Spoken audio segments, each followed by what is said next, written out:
Hello viewers, বাঙালকুটির হেসেল চ্যানেলে আজকে একটি নতুন নিরামিষ রেসিপি নিয়ে আমি তোমাদের সামনে হাজির হয়ে গেছি। আজকে আমরা করে দেখাবো আলু দিয়ে শোলা কচুর নিরামিষ তরকারি। এর জন্য প্রথমেই আমরা আগে থেকে কেটে ধুয়ে রাখা আলুগুলোকে ভেজে নিচ্ছি একটু নুন একটু হলুদ দিয়ে। আলুগুলো ভাজা হয়ে গেছে, এবার আমরা কেটে রাখা শোলা কচুগুলো দিয়ে দিলাম। এবার এটাকেও আরেকটু করে ভাজবো।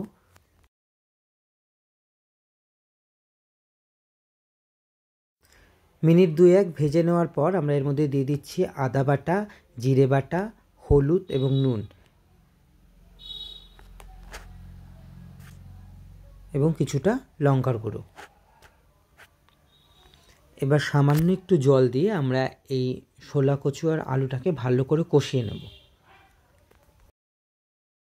কষানো হয়ে গেলে তার মধ্যে দিয়ে দেবো 2-4 দানা চিনি এবং তারপর নেড়ে চেড়ে এটাকে ভালো করে সেদ্ধ করার জন্য এর মধ্যে আমরা আবার জল দিয়ে দেবো পরিমাণ মতো। জলটা শুকিয়ে গেলে এর মধ্যে আমরা দিয়ে দেব গরম মশলা এবং নামানোর সময় ঘি দিয়ে আমরা এটা নামিয়ে নেব।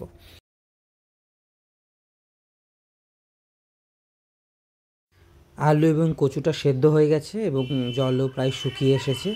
এবার এর মধ্যে আমি দিয়ে দিচ্ছি গরম মশলা, দিয়ে একটু নেড়ে ছেড়ে দিচ্ছি। হয়ে এসেছে নিরামিষ শোলা কচুর তরকারি। এবার এর মধ্যে সামান্য পরিমাণ ঘি দিয়ে আমরা এটাকে নামিয়ে নিচ্ছি। খুব সহজ এবং সুস্বাদু রেসিপি, আপনারা অবশ্যই বাড়িতে এটা করে খেয়ে দেখুন। আর ভিডিওটা ভালো লাগলে, রান্নাগুলো ভালো লাগলে চ্যানেলটিকে লাইক, শেয়ার এবং সাবস্ক্রাইব করে দেবেন।